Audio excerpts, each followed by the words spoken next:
কোটিপতি চিহ্ন নিয়ে একটা কোটিপতি হাতকে দেখাই। কোটিপতি বললে কম হবে, দেখতে পাচ্ছেন এই চিহ্নটাকে বলা হয় কোটিপতি চিহ্ন। যদি কমপ্লিট কারো হাতে থাকে তাহলে এই হাতের চিহ্ন কোটিপতি করে তুলতে পারে। কিন্তু হাতের কালার, হাতের গঠন, হাতের ধরন কিন্তু ভালো হতে হবে।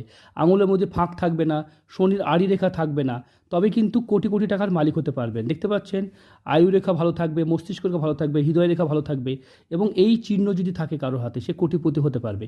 অনেকে বলে এই লোকটা কোটিপতি, তার প্রমাণ কি? দেখুন কোটিপতি কোনাও পৃথিবীর সব থেকে ধনী ব্যক্তি। দেখতে পাচ্ছেন, আশা করি আর পরিচয় দেওয়া দরকার হবে না। তাহলে এই চিহ্ন যদি আপনাদের হাতে থাকে তাহলেও কিন্তু আপনারা কোটিপতি হতে পারবেন। তবে সঠিক কর্ম করুন, যে কর্ম আপনাকে কোটিপতি করতে পারে। প্রত্যেকটা হাত আলাদা, প্রত্যেকটা হাতের বিশ্লেষণ আলাদা। তাই এই হাতের বিশ্লেষণ নিয়ে নিজের হাত বিশ্লেষণ করলেও হবে না। তাই নিজের হাত যদি বিশ্লেষণ করতে হয় স্ক্রিনে দেওয়া নাম্বারে যোগাযোগ করবেন। যারা গরিব মানুষ সকাল 6টা থেকে 7টা সোম বুধ শুক্র ফোন করবেন, বিনামূল্যে দেখা হবে। আর বাকি সময় যদি আপনারা কথা বলতে চান তাহলে পেমেন্ট করতে হবে। ভালো থাকবেন, সুস্থ থাকবেন।